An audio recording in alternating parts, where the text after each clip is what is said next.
Mother burned our dream catchers.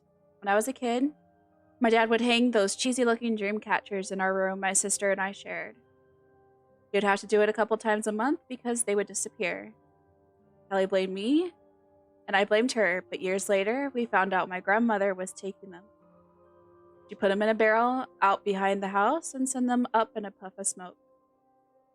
A couple of days later, Dad would hang a new one, almost like he knew it was missing. It was kind of funny when we were kids, but it stopped being cute when we started valuing our privacy. There were more than a few arguments about it, but he wouldn't budge. He eventually agreed that we could keep the door shut, but we couldn't lock it, and we couldn't keep him out when it came to hanging a new dream catcher. Other than this one weird thing, I think he did a pretty good job for a single father. One day when I was homesick from school, I looked out the window and saw my grandmother tending a fire. At first, I thought it was our neighbor, Miss Turdsdale, because I couldn't imagine who else would be out near our house. I wrapped myself in a blanket and braved the unseasonably cold day to see what she was doing. She only came by to visit once or twice a month, so to see her while Dad was at work was surprising. "Granny, what are you doing?" My voice was little more than a whisper. My throat was so sore I could barely speak. I must have startled her. My grandmother snapped her head back, saw it was me, then relaxed a bit. "You should be in school." "Well, I'm sick." "What are you burning?" She asked. "Can you keep a secret?" Of course. This was not entirely true, but what else can a kid say in this situation? She waved me over and I looked into the barrel. Through the low flames, I could faintly see the outer ring of a deep dream catcher. My eyes went wide. I thought Kelly was taking them. "It was me. You're still to understand, but this is wrong." Spoke at the burning ring, breaking it into smaller pieces. We watched those pieces burn into ash. Dad said that he kept out the nightmares, don't they? She wouldn't reply. She just shook her head. When the fire died out, she took me back inside to wash my clothes so they didn't smell like smoke. That night, I dreamed about my mom. She died when I was 3. A car crashed with a drunk driver, so I never really got to know her. In the dream, she was sitting at the kitchen table, picking up dinner plates and smashing them on the floor. I woke up sharply and looked over at Kelly's bed. I could see she was already awake and watching me. "Did you have a nightmare?" I nodded. Mom was in the kitchen. Kelly looked away. That's where it started. Where what started? I reached over, turned on the lamp. Nothing. Kelly turned away from me. Go back to sleep. "Can you keep a secret?" I asked. Then I told her. "She's going to be in deep shit if Dad finds out," Kelly said, risking a curse word to underline the gravity of the situation. "What do you mean? He thinks ghosts are doing it." "What ghosts? Wait, there are ghosts?" I started hyperventilating. I couldn't see it, but Kelly rolled her eyes. Sometimes you just know, especially in the tone that follows an eye roll. "No, dummy. Now we know there ain't any. It was Granny taking them, right? And burning them, right? So if she's doing it, then there's no ghost. Okay, so why does Dad keep hanging new ones?"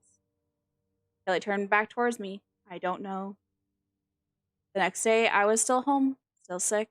I watched television, looked through some catalogs, and tried making a pizza in the microwave. It was a disaster, mushy and unevenly heated. Dad got home with Kelly around 6. He picked her up from piano practice. They brought soup for my sore throat for dinner. It was pretty good.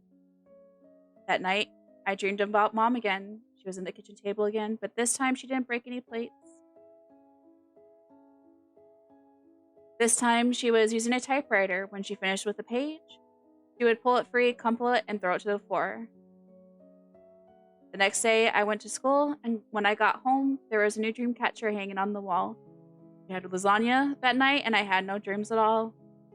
About a week later, I was back in school, but I ended up in the nurse's office for a different reason. The school called my dad, and he called Granny to pick me up and teach me about the birds and the bees. He did the best he could with us, but I guess he drew the line at Shark Week. We went to the drugstore for supplies. Then we got lunch. She told me I could have whatever I want, so I asked for pizza. The waiter brought the tray over. It was so hot you could see the steam soaring off of it. This baby was nuclear. I pulled out a slice and took a bite. but I had spit it out after a spirited round of woohoo. Cooling down breathing did not work. She chuckled at my impenitence and said, "We got a few minutes before it won't burn your mouth. I think you're old enough to know their secret." "Okay, I won't tell anyone." She gave me the side eye and then said, "Your father thinks the house is haunted. That's why he hangs those things in your room." I blurted out, "No wonder Kelly," before starting to cover my mouth. There was no use. Granny had me figured out. "So much for keeping secrets," she said. I'll tell you this one. We must promise you'll keep it under your hat. I'm serious." I nodded. "He's hanging up those things for protection, and I keep taking them down because it lets you girls off the hook. Listen to me, now. Don't ever take one or destroy it yourself. Keep blaming your sister if he asks. Do you understand me?" I nod. Then I shook my head. Then I asked, "Why can't I destroy it? Why would I want to?" She considered my question, and then she said, "Well, do you want to take them or destroy them?" I shook my head. "Let's agree that's all you need to worry about. The only demons in the house are the ones that get in your father when he loses his temper. You might think you're pretty slick, but he'll catch you if you try to break one of those things, so just leave it to me. I'll do it for you, okay?" I nodded. She smiled. "Let's try another bite." That's the way that things were for the next few months. On a day when we were in school, the dream catchers would disappear. Then a day or two later, my dad would put up a new one. Sometimes ask us, and Kelly and I would blame each other. I started puberty, but I didn't soon realize I didn't like any of the boys at school, or the girls. I put up some boy band posters in the bedroom and made sure I had answers ready if anyone asked who I thought was hot. Kelly dated a few guys in high school, but nobody serious. She got a job at the cashier at the Dollar General, and that kept her at work some nights. One evening when Kelly was at work, it was just Dad and me at the dinner table. We were eating fried chicken and drinking iced tea. Dad asked me if I were taking the dream catcher from our room, and I said, "No, not me." He asked me if I saw my sisters do it, and I said, "No, but it must be her. I've heard her tell a friend she's atheist." I mispronounced the word on purpose, thinking it was a play on innocent angel angle. It worked more often than you think. Dad dropped the subject, but later that night we were watching Jeopardy. I asked him if he would be mad if I took the dream catcher. He put down his beer and looked at me solemnly. "Is there something you want to tell me?" "No, I didn't do it. I just don't understand what the big deal is. It's not me, I swear."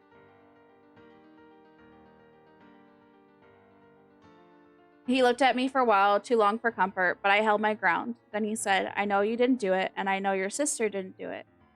But I have to keep asking because I don't want to know the truth." I asked him what he meant. "Is it wrong for me to want a little protection?" He replied. "Protection from what?" I asked. "From the evil in this house," he said. He stood up, finished his beer in 2 big swallows, went for the refrigerator for more. He didn't come back to the living room. He walked outside. He was still out there when I went to bed. We have a rule that if anyone leaves before Final Jeopardy, it's considered a forfeit, so I won. That night, I dreamed of Mom. She was in the living room. She was rolling down around on the carpet and pulling out her hair. Thanksgiving came. Granny invited us to her house, and I asked Dad if I could spend the night. He agreed, but Kelly couldn't stay over because she had work early the next day. I guess there was a lot of Black Friday shoppers at Dollar General. After the two of them left, Granny asked if I'd like a cup of tea. I'm not a big fan of it, but I said yes. I didn't want to be rude. Plus, I wanted to ask her something. What will happen when Kelly goes to college? It was a few years off, but I was worried all the same. Granny didn't reply for a while, so I added, with the dream catchers. "I wish you would stop calling them that," she said. That's not what they are." I stirred my tea, took a big sip, and then said, "Sorry, what are they?" "They're supposed to protect you from harm, but that's not how he's using them. Your father is using them to close you off from the world, off of the world spiritually." "What does that mean?" "It means he's keeping you in the dark on something. Don't ask me what it is. I don't know, although I have my suspicions. Whatever it is, he is deadly serious about it." "What happens during the in-between time when he hasn't put up a new one?" I thought about it. "Nothing. Well, except I get these dreams. Just thinking about sleep made me tired." I yawned. Granny waited for me to finish. Then she asked, "Do you dream of my daughter?"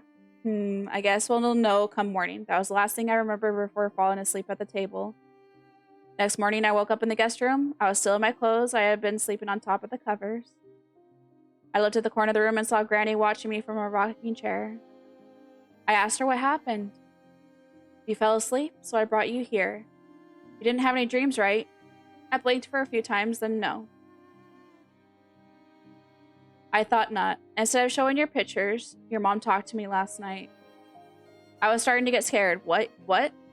You heard me, Jilly Bean. She's wanting to talk to you, but you don't know how to listen.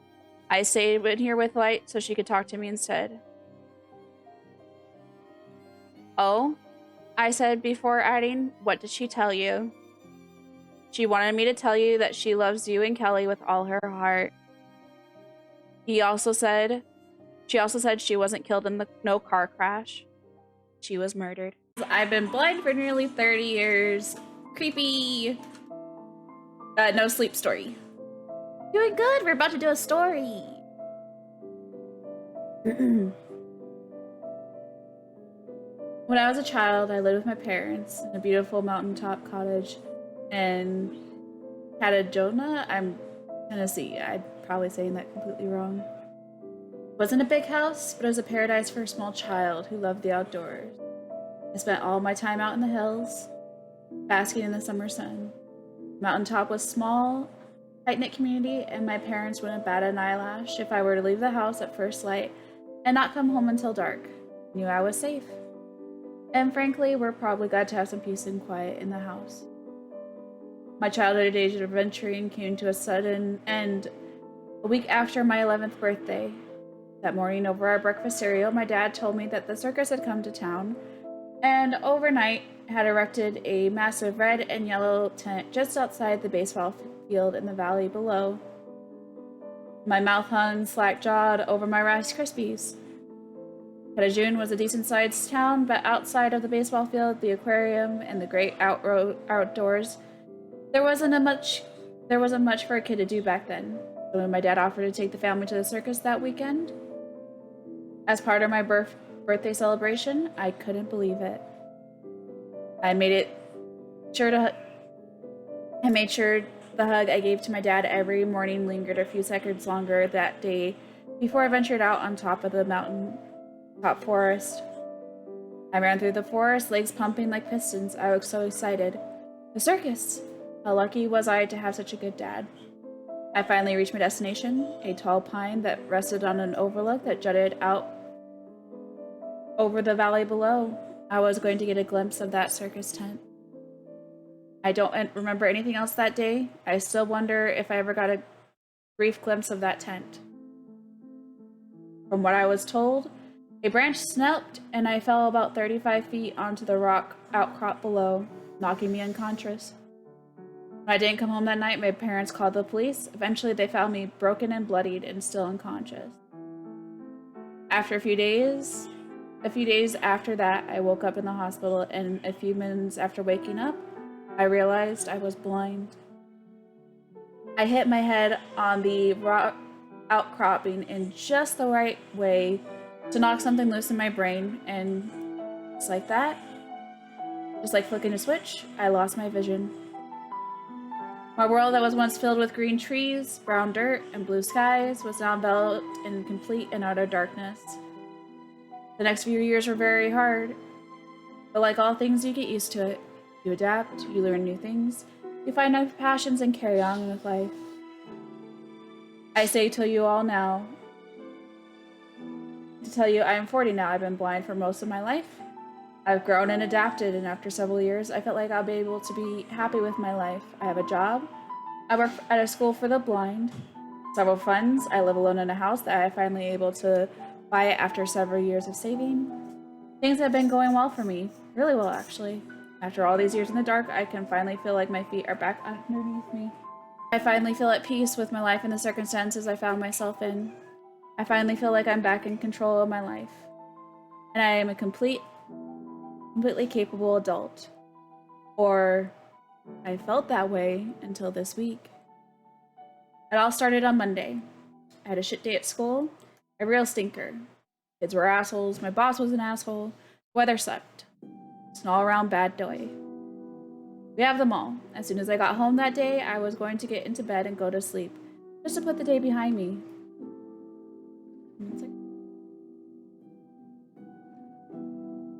And this is what I started to do. I walked in, drank a glass of water, crawled into bed. But it didn't feel right. Something was off. I lay there for a few minutes when it hit me. My bed was warm when I crawled in, only on one side as someone had just gotten out of the bed moments before I walked into the room. My mouth went dry and I laid in silence for several minutes, listening. I decided I was just imagining things, got another glass of water, went to sleep. The next day after work, I came home and plopped down on the couch to watch TV. Yes, us blind folks do that sometimes. Some shows you really need eye for, but with modern accessibility features, scenes are described for us.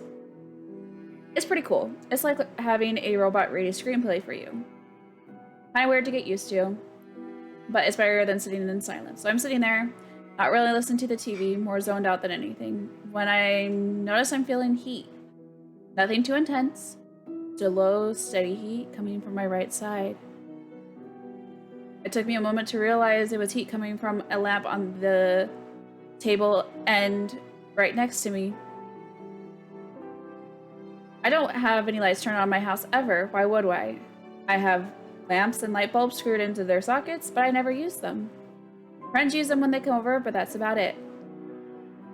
I haven't had anyone over at my house for probably a month at that point. I definitely would have noticed the heat from this lamp before now, if it had been that long. I sit in a spot next to it nearly every day. I turned off the lamp and put it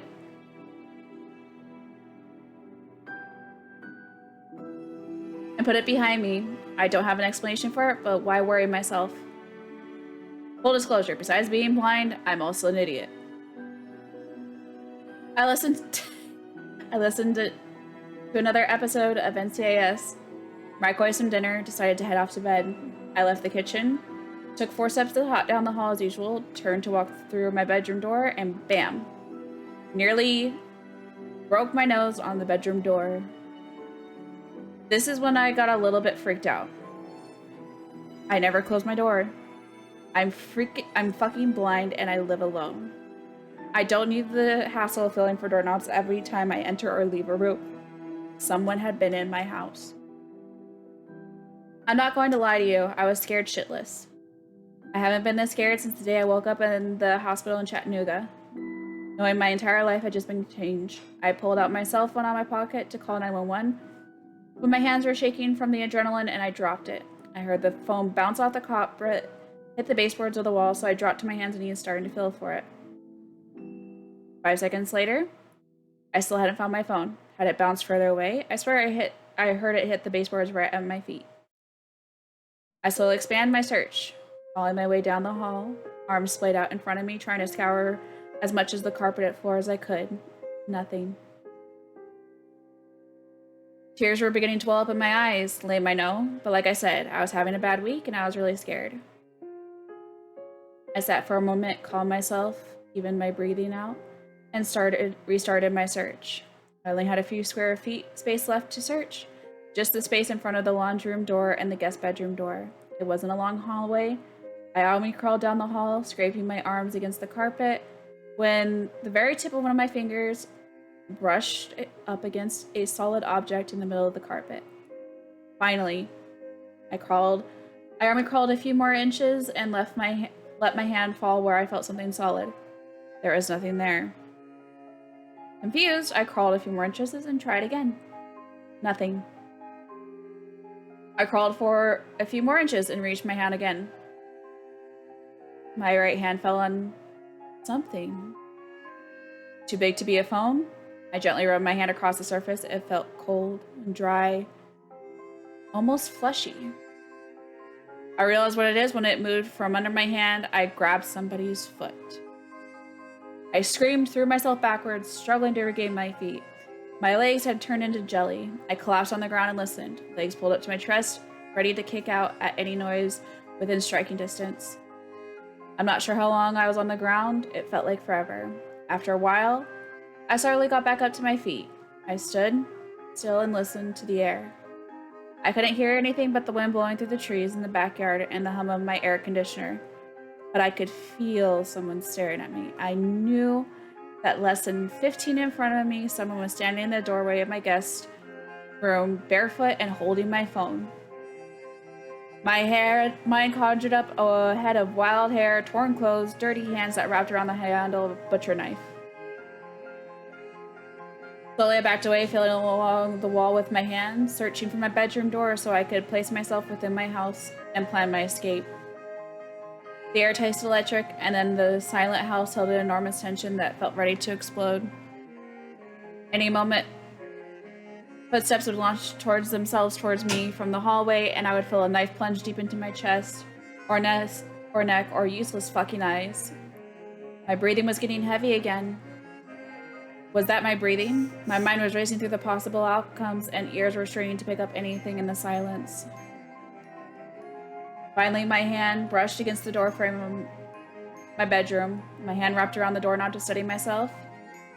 I used the next quarter second to formulate a plan in my mind.